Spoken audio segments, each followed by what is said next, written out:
Hello friends. Best central railways में आप सभी का स्वागत है। आज हम देखने वाले हैं रेलवे एलडीसी के थ्रू सीनियर क्लर्क ओएस के लिए पूछा गया प्रीवियस ईयर क्वेश्चन पेपर जो कि आने वाले रेलवे एग्जाम के लिए उपयोगी हो सकते हैं। उससे पहले यदि आप चैनल में नए हैं तो चैनल को सब्सक्राइब कर लें ताकि ऐसी वीडियो आपको मिलती रहे। इसका पीडीएफ आप टेलीग्राम के माध्यम से डाउनलोड कर सकते हैं जिसका लिंक इसी वीडियो के डिस्क्रिप्शन में मिल जाएगा। पहला क्वेश्चन है, नर्सिंग कर्मी को पोशाक भत्ता कितना देय होता है? 2000 पर मंथ, 20,000 पर प्रतिवर्ष, 18,000 प्रतिवर्ष या 1800 रुपये प्रति माह। इसका सही आंसर होगा ऑप्शन नंबर डी, 1800 रुपये प्रति माह। अगला क्वेश्चन है, निम्नलिखित में से कौन सा स्रोत स्रोत पर कर कटौती का प्रमाण पत्र है? फॉर्म 16, फॉर्म 2A, फॉर्म 6 या इनमें से कोई नहीं।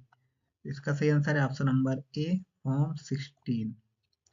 अगला क्वेश्चन है, प्रति व्यक्ति कितने रुपए की साझेदारी कर्मचारी हित निधि के लिए है? 1200, 500, 1000 या 800। इसका सही आंसर होगा ऑप्शन नंबर डी, 800। अगला क्वेश्चन है, रेलवे कर्मचारी के मृत्यु पश्चात दाह संस्कार हेतु कितने रुपए कर्मचारी निधि से देय है? 5,000, 15,000, 10,000 या इनमें से कोई नहीं। इसका सही आंसर है ऑप्शन नंबर बी, 15,000। अगला क्वेश्चन,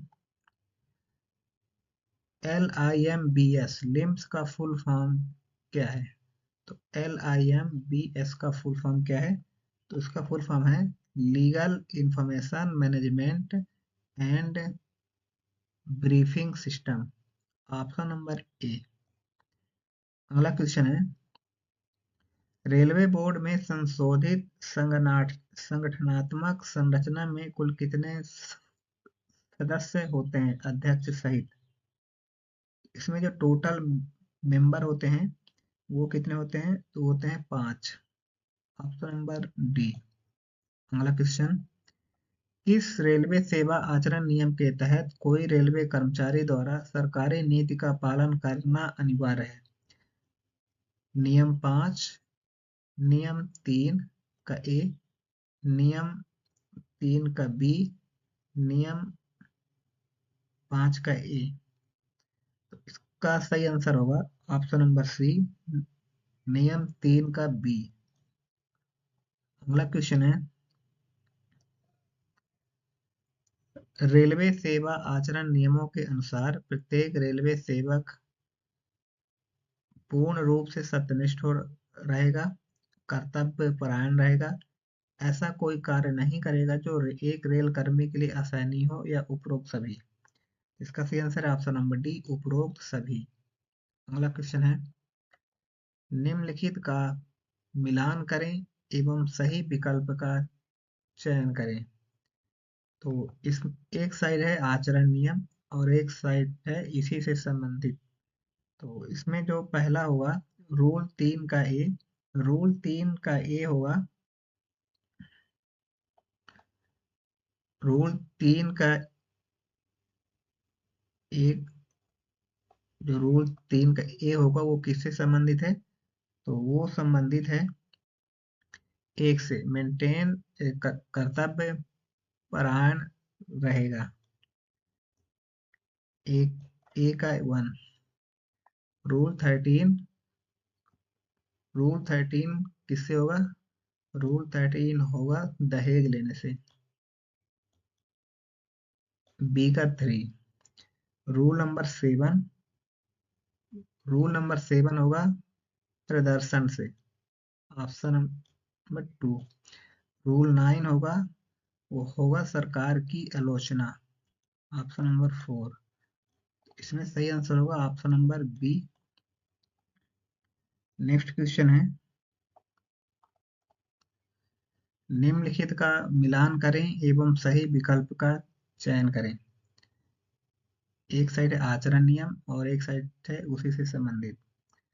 तो इसका रूल नंबर 15 का जो सही आंसर होगा वो होगा निजी व्यापार अथवा नौकरी। Option number third. रूल 5 होगा।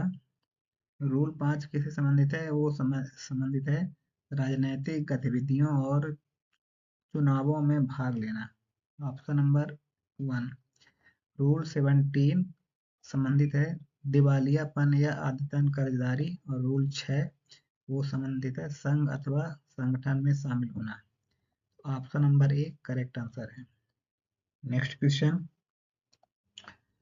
निम्नलिखित में से किस तिथि को के बाद नियुक्त हुए रेलवे सेवक पर अवकाश नियम लागू है? तो अवकाश नियम किस तिथि के बाद जो रेलवे कर्मचारी नियुक्त हुए हैं उनको लागू है? तो इसका सही आंसर होगा 1/2/1949। Option number B. Next question. विकलांग व्यक्तियों का अधिकार अधिनियम कब पास हुआ? विकलांग व्यक्तियों का अधिकार अधिनियम कब पारित हुआ था? ऑप्शन है 2010, 2020, 2018 या 2016। इसका सही answer option number D 2016। Next question है निम्नलिखित में से किस तारीख को अंतर्राष्ट्रीय योग दिवस मनाया जाता है? तो योगा डे किस तारीख को है? तो योगा डे जो मनाया जाता है वो मनाया जाता है 21 जून। Option number B.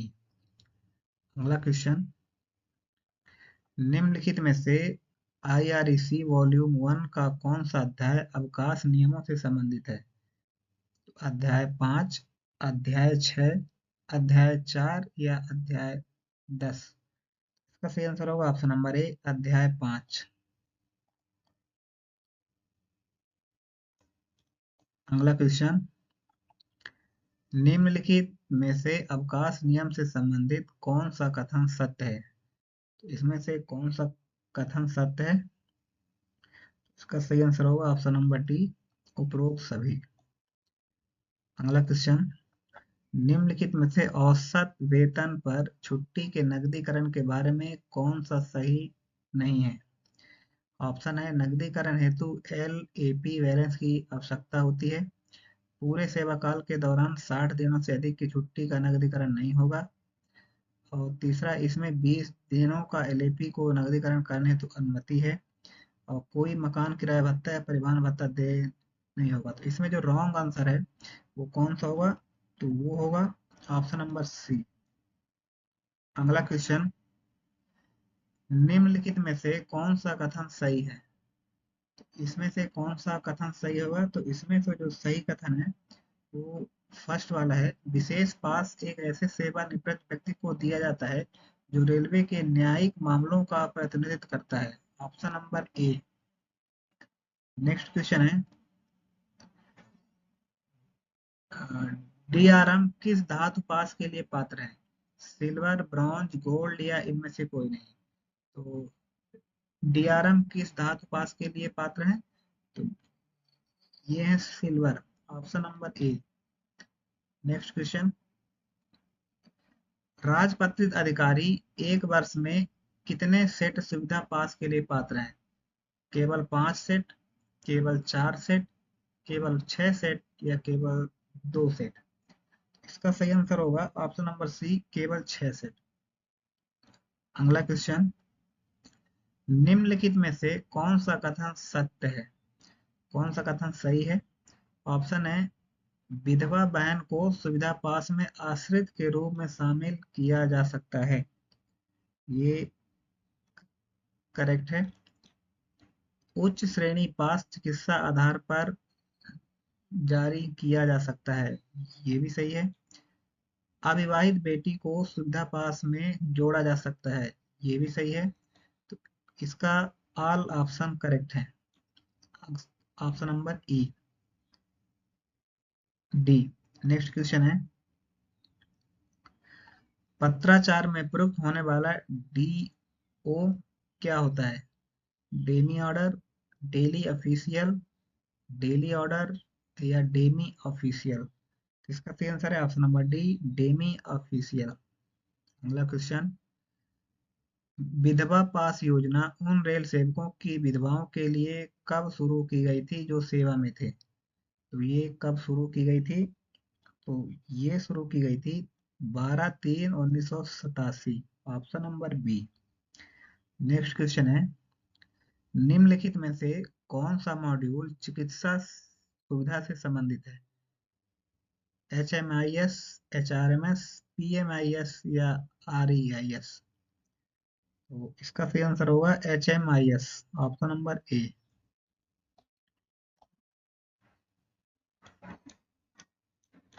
अगला क्वेश्चन, निम्नलिखित का मिलान का सही विकल्प चुनें। 500 या अधिक, यहाँ कर्मचारियों की संख्या, पुरुष महिला, या फैक्ट्री अधिनियम के तहत अनिवार्य प्रावधान। यदि किसी फैक्ट्री में कर्मचारी की संख्या 500 या अधिक है तो वहां पे कल्याण कार्यालय होगा, ऑप्शन नंबर ए का 1। अगला है, 200 या अधिक हैं अगर, तो वहां पे कैंटीन की आवश्यकता होगी। 150 से अधिक है तो वहाँ फर्स्ट एड बॉक्स रहना चाहिए।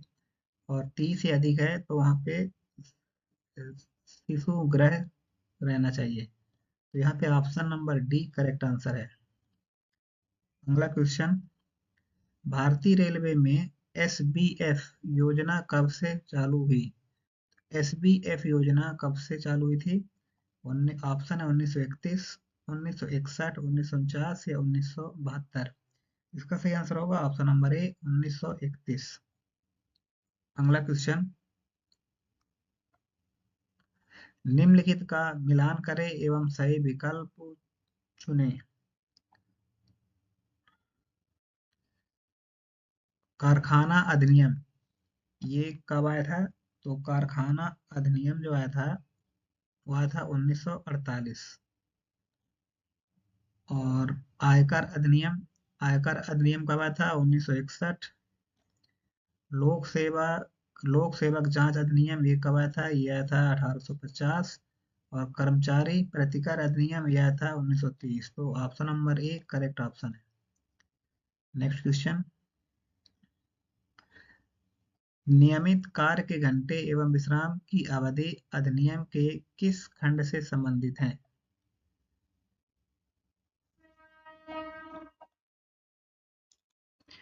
इस क्वेश्चन का कोई भी ऑप्शन सही नहीं है।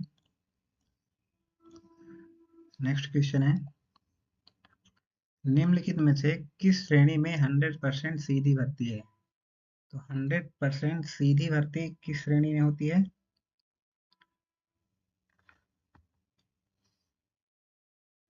तो ये होती है staff nurse, option number A. अगला क्वेश्चन, निम्नलिखित में से कौन सा कथन सही नहीं है?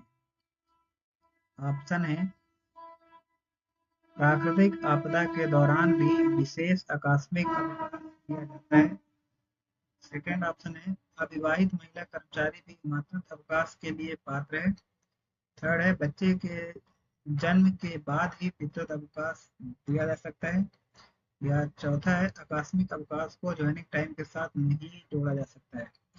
इसमें से कौन सा सही नहीं है? तो इसमें से जो सही नहीं है वो है option number C. Next question, मातृत्व अवकाश के संबंध में निम्नलिखित में से कौन सा कथन सही नहीं है? ऑप्शन है, इसमें 2 जीवित बच्चों तक की अनुमति है, ये सही है। इसमें बच्चे की मौत होने पर भी इसका लाभ उठाया जा सकता है, ये भी सही है। यह केवल 180 दिनों के लिए स्वीकृत है, ये भी सही है। उपरोक्त ऑल ऑप्शन करेक्ट है, सभी उपरोक्त सभी सही हैं, ऑप्शन नंबर डी। अगला क्वेश्चन है, पितृत्व अवकाश कब से शुरू किया? तो पितृत्व पैटर्निटी लीव कब से स्टार्ट हुई थी? तो पैटर्निटी लीव जो स्टार्ट हुई थी वो हुई थी 1997 से। Option number B. अगला क्वेश्चन है, निम्नलिखित में से कौन सा कथन शिशु देखभाल अवकाश से संबंध में सही नहीं है?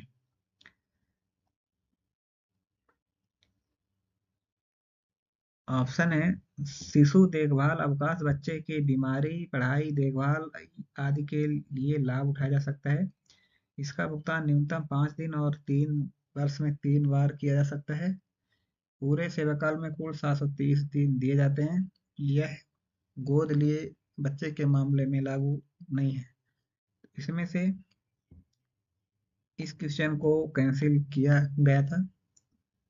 अगला क्वेश्चन है, किसी पुरुष कर्मचारी को बंध्याकरण ऑपरेशन करवाने पर कितने दिनों की विशेष आकस्मिक अवकाश दिया जा सकता है?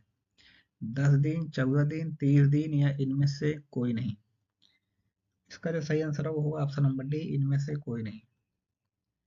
अगला क्वेश्चन, विशेष निशाक्तता छुट्टी चोट लगने की कितने माह की अवधि में अशक्तता दिखने पर स्वीकृत की जा सकती है? 1 माह, 5 माह, 3 माह या कोई सीमा नहीं? इसका सही आंसर है ऑप्शन नंबर सी, 3 माह।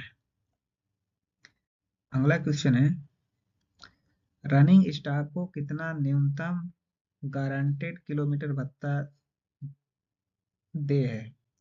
120 किलोमीटर, 100 किलोमीटर, 150 किलोमीटर, इनमें से कोई नहीं? इसका सही आंसर है ऑप्शन नंबर ए, 120 किलोमीटर। अगला क्वेश्चन, कर्मचारी कल्याण किस प्लान हेड में आता है? 53, 65, 64 या इनमें से कोई नहीं? इसका सही आंसर है ऑप्शन नंबर डी, इनमें से कोई नहीं। अगला क्वेश्चन है, मातृत्व लाभ संशोधन अधिनियम किस वर्ष से प्रभाव में आया? 2017, 2016, 2015 या 2010? इसका सही आंसर ऑप्शन नंबर ए, 2017। अगला क्वेश्चन, PREM प्रेम, PREM का फुल फॉर्म क्या है? PREM का फुल फॉर्म है partition of railway educative in management, partition of restricted employees in management या participation of railway employees in maintenance of railway assets. इनमें से कोई भी ऑप्शन सही नहीं है। अगला क्वेश्चन है, सूचना के अधिकार के किस नियम के तहत किसी भी नागरिक को किसी विशेष प्रकार का सूचना उपलब्ध कराने हेतु छूट प्राप्त है? Rule 6, rule 9, rule 18, rule 8? इसका जो सही आंसर होगा वो होगा ऑप्शन नंबर डी, रूल 8। अगला क्वेश्चन है, निम्नलिखित लेवल 5 और नीचे वाले रेल कर्मचारियों का टीए एंड डीए कितना है? इसका जो सही आंसर होगा वो होगा ऑप्शन नंबर सी, 500 रुपये पर डे।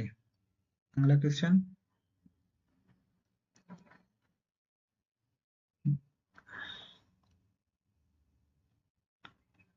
निम्नलिखित में से कौन सा कथन सही नहीं है? यहाँ पे ये पहले का है 500 पर डे, अभी जो हो गया है वो हो गया 625 रुपये पर डे। अगला क्वेश्चन, निम्नलिखित में से कौन सा कथन सही नहीं है? आधार संख्या 14 अंकों की संख्या है, आईटी विभाग द्वारा जारी पैन अक्षरांकीय यूनिट कोड है, एनपीएस के तहत प्रत्येक ग्राहक को प्रदान किया गया प्रान 12 अंक की यूनिट संख्या है, या पीपीओ 14 अंक की यूनिट संख्या है जो पेंशनरों को प्रदान की जाती है? इसमें से कौन सा सही नहीं है? तो इसमें जो सही नहीं है वो आधार संख्या। नेक्स्ट क्वेश्चन, निम्नलिखित का मिलान करें और सही उत्तर चुनें। रेलवे पेंशन नियम, रेलवे पेंशन नियम कब से स्टार्ट हुई थी? ये हुई थी 1950। रेलवे सेवक पास नियम ये कब से हुआ था? 1986। रेलवे सेवक अनुशासन और अपील नियम, ये कब हुआ था? ये 1968। और रेलवे सेवा आचरण नियम, ये 1966। तो option number D correct answer है। अगला क्वेश्चन, निम्नलिखित में से कौन पीएनएम की बैठक में भाग ले सकता है? तो पीएनएम की बैठक में कौन भाग ले सकता है? तो ये लिख सकता है मान्यता प्राप्त संघ के पदाधिकारी। Option number C. अगला क्वेश्चन है, निम्नलिखित में से किस छुट्टी का नकदीकरण किया जा सकता है? एलएपी, एलएचएपी, सीएल या एनी काइंड ऑफ लीव? तो इसका LAP, option number A. Next question, non practising भत्ता किसे दिया जाता है? लॉ ऑफिसर को, रेलवे डॉक्टर को, दोनों को, या इनमें से कोई नहीं? इसका सही आंसर है option number B, railway doctor को। अगला क्वेश्चन, किनके पुण्यतिथि पर महापरिनिर्वाण दिवस मनाया जाता है? तो ये किनके पुण्यतिथि पर? तो ये है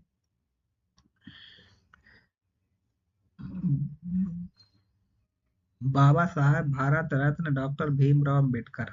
ऑप्शन नंबर ए। अगला क्वेश्चन है, RELHS में एल का क्या मतलब है? तो जो एल का जो मतलब होता है वो होता है लिबरलाइज्ड। Option number D. अगला क्वेश्चन, पीडब्ल्यूबीडी, पीडब्ल्यूबीडी संक्षिप्त नाम किससे संबंधित है? तो ये किससे संबंधित है? तो ये संबंधित है डिजेबल्ड पर्सन से, अशक्त व्यक्ति से। अगला क्वेश्चन, निम्नलिखित में से कौन सा मिलान सही नहीं है? RDSO लखनऊ में है, कोर नई दिल्ली, नायर बड़ोदरा, या इरिसेन, या कहाँ है कि ये कहाँ है? पुणे। इसमें से कौन सा सही नहीं है? इसमें कौन सा सही नहीं है? कोर, कोर नई दिल्ली में नहीं है। अगला क्वेश्चन, निम्नलिखित में से कौन सा कार्यशाला आधुनिकीकरण से संबंधित है? तो ये कौन सा संबंधित है? तो ये संबंधित है COFMOW।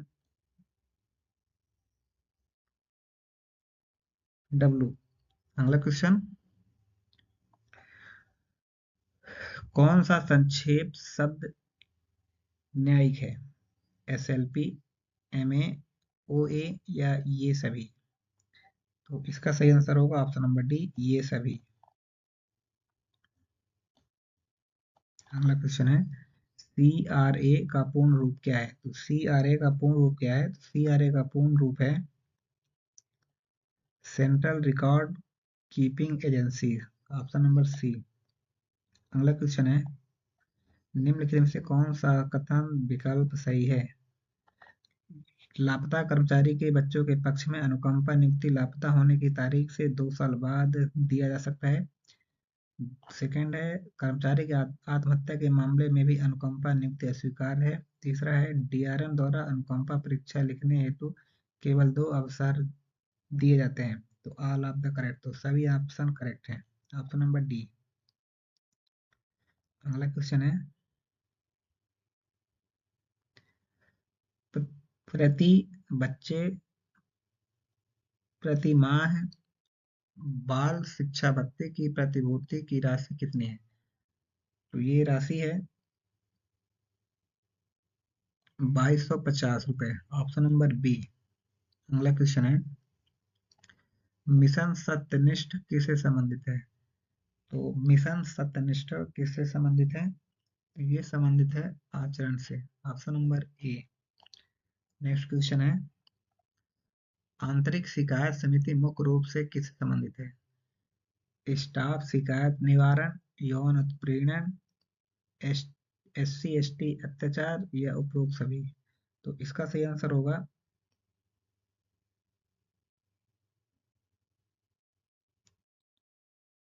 ऑप्शन नंबर बी, यौन उत्पीड़न।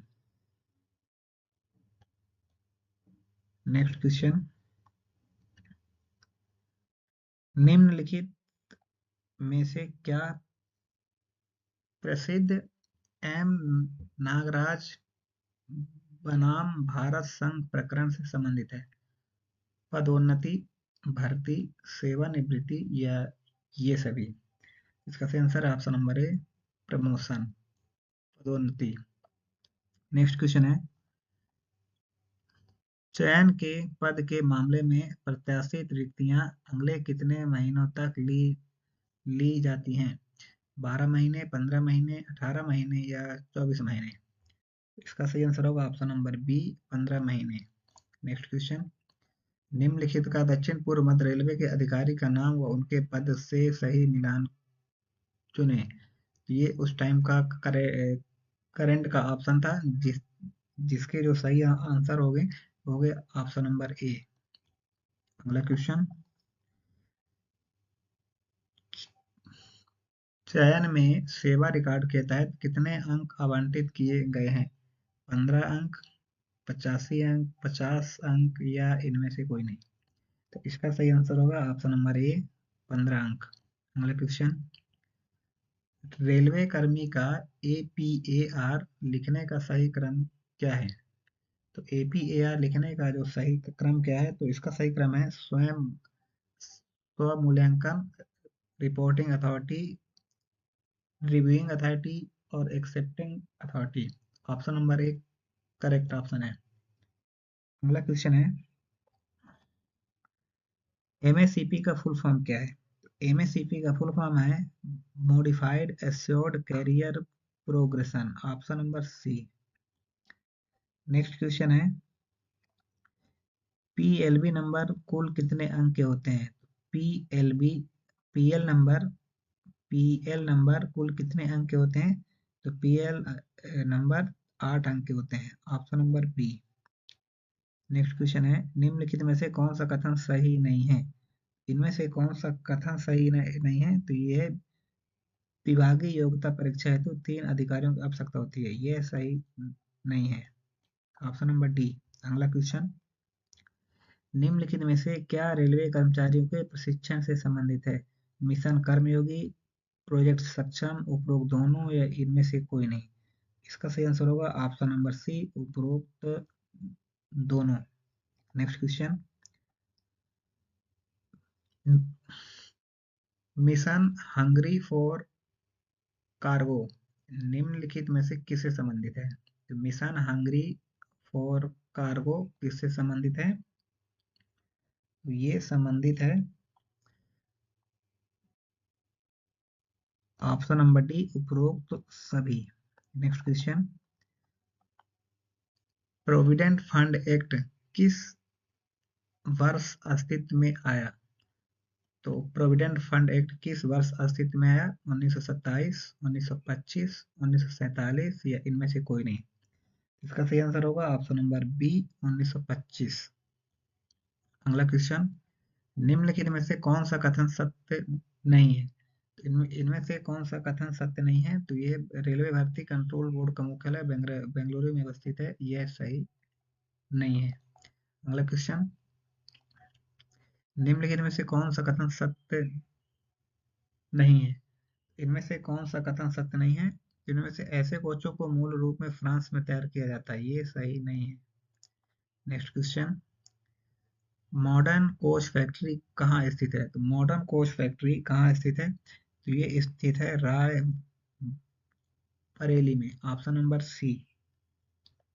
अगला क्वेश्चन है, निम्नलिखित में किस समयावधि का पूर्ण कार्य पूर्ण रात्रि ड्यूटी भत्ते के लिए मान्य है? तो इसका सही आंसर होगा ऑप्शन नंबर सी, रात रात 10 बजे से सुबह 6 बजे तक। अगला क्वेश्चन, रेलवे संरचना आयोग किस मंत्रालय के अधीनस्थ आता है? रेल मंत्रालय, नगर विमानन मंत्रालय, सड़क परिवहन मंत्रालय, इनमें से कोई नहीं? इसका सही आंसर है ऑप्शन नंबर बी, नगर विमानन मंत्रालय, ऑप्शन नंबर बी। अगला क्वेश्चन है, निम्नलिखित में से कौन सा रेलवे का आधारभूत संरचना बनाता है? RVNL, RDSO, IRCTC या कोर? इसका सही आंसर होगा ऑप्शन नंबर ए RVNL। नेक्स्ट क्वेश्चन, BOR का फुल फॉर्म क्या है? BOR का फुल फॉर्म क्या है? तो ये है bridge of rest. Option number B, D. अगला क्वेश्चन, दक्षिण पूर्व मध्य रेलवे का निर्माण संगठन के प्रमुख कौन होते हैं? तो इनके जो प्रमुख होते हैं वो कौन होते हैं? जो होते हैं मुख्य प्रशासनिक अधिकारी निर्माण। Option number D. अगला क्वेश्चन, निम्नलिखित में से कौन सा कथन सही नहीं है? तो इनमें से कौन सा कथन सही नहीं है? तो ये कथन, कोलकाता में टेक्सटाइल श्रमिकों द्वारा प्रथम औद्योगिक श्रम संगठन बनाया जाता है, ये सही नहीं है। Option number B. अगला क्वेश्चन, सूचना के लिए अनुरोध करने वाले नागरिक से भिन्न कोई व्यक्ति अभिप्रेत है और इसके अंतर्गत कोई लोक प्राधिकारी भी है, को क्या कहते हैं? तो इसको कहते हैं थर्ड पार्टी, तृतीय पक्ष व्यक्ति। अगला क्वेश्चन है, सूचना अधिकार अधिनियम की किस धारा के तहत लोक प्राधिकारी को संगठन कार्य दायित्वों कर्तव्य आदि का विवरण प्रकाशित करना अनिवार्य होगा बताया गया है? धारा 1, धारा 2, धारा 3 या धारा 4? इसका सही आंसर है ऑप्शन नंबर डी, धारा 4। अगला क्वेश्चन, भारत के मुख्य सूचना आयुक्त कौन है? तो उस टाइम के जो मुख्य सूचना आयुक्त थे वो कौन थे? तो वो थे सुरेश चंद्रा, नीरज कुमार गुप्ता, श्रीमती वनाजा शर्मा, इनमें से कोई नहीं। Option number D. अगला क्वेश्चन है, निम्नलिखित में से कौन सा कथन आरटीआई प्रावधानों के संदर्भ में सही नहीं है? आरटीआई प्रावधानों के संदर्भ में कौन सा कथन सही नहीं है? तो ये सूचना के लिए अनुरोध करने वाले आवेदक अपना संपूर्ण व्यक्तिगत ब्यौरा देंगे, ये सही नहीं है। नेक्स्ट क्वेश्चन, पीसीडीओ का फुल फॉर्म क्या है? पीसीडीओ का फुल फॉर्म क्या है? पीसीडीओ फुल फॉर्म है periodical confidential demi official. Option number B. Next question है,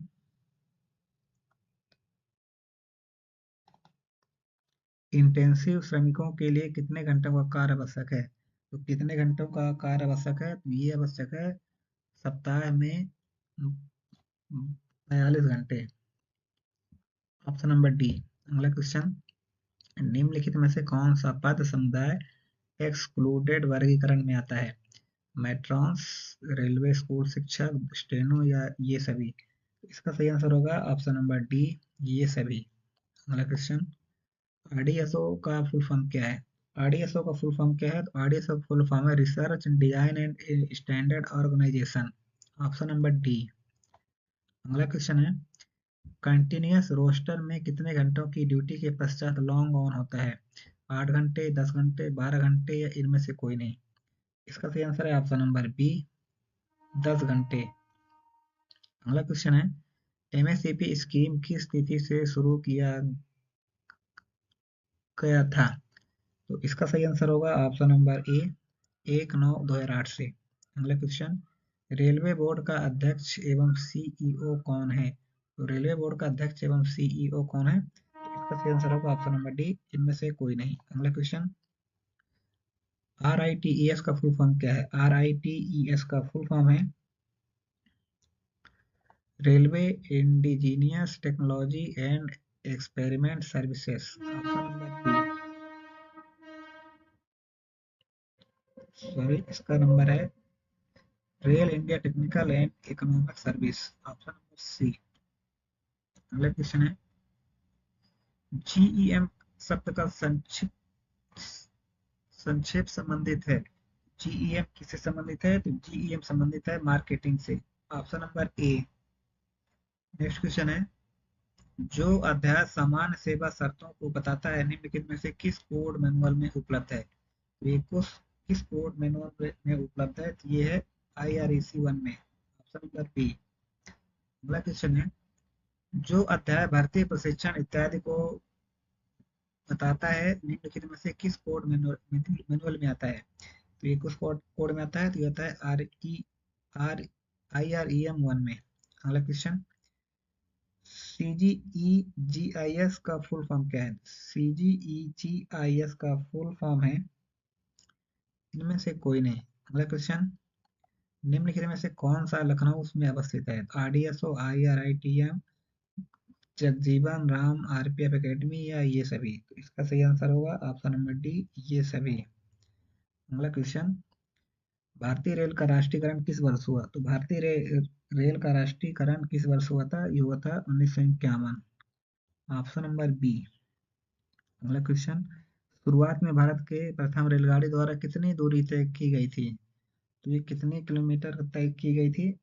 तो ये की गई थी 33 किलोमीटर, 34 किलोमीटर। नेक्स्ट क्वेश्चन, निम्नलिखित में से कौन सा मंडल भारतीय रेलवे का सबसे पूर्व में है? तो सबसे पूर्व में कौन सा भारतीय रेल का मंडल है? तो ये है Tinsukia, option number D. Next question, Fairy Queen जो दुनिया का सबसे पुराना भाप इंजन है, किन स्टेशनों के बीच चलती है? तो फेरी क्वीन किस स्टेशन के बीच चलती है? तो ये चलती है न्यू दिल्ली और अलवर, ऑप्शन नंबर सी। अगला क्वेश्चन, निम्नलिखित में से कौन सा जोनल कार्यालयों एवं शहर का सही मिलान नहीं है? इनमें से कौन सा सही मिलान नहीं है? तो ये नॉर्थ वेस्टर्न जोधपुर, ये सही नहीं है। अगला क्वेश्चन, निम्नलिखित का सही मिलान करें एवं सही विकल्प चुनें। तो इसमें मेडिकल स्टैंडर्ड है और इसमें पोस्ट है।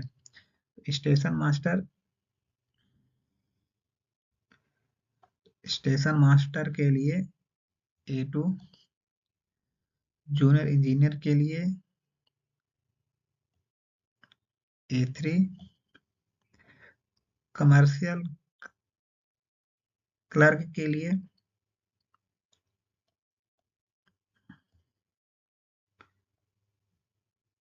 C2 एंड कनिष्ठ लिपिक के लिए B2। इसका जो सही आंसर होगा वो होगा option number B.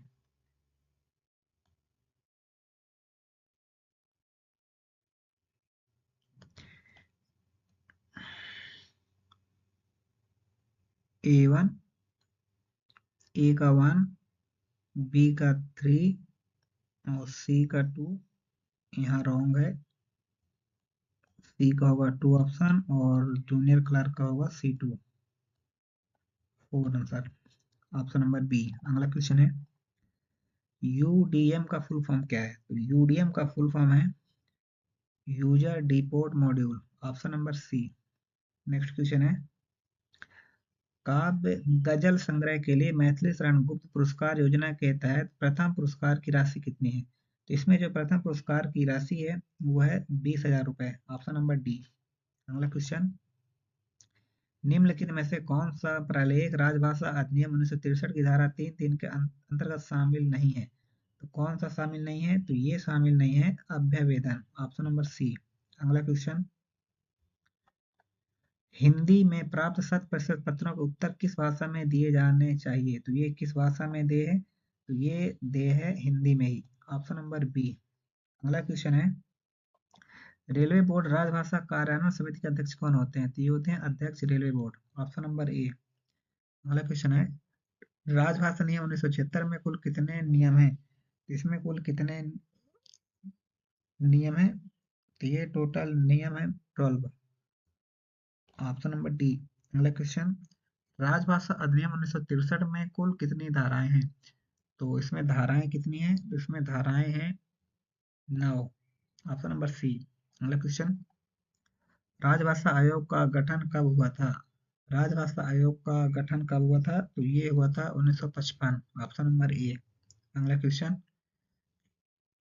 Lal Bahadur Shastri तकनीकी मौलिक लेखन पुरस्कार योजना के तहत प्रथम पुरस्कार की राशि कितनी है?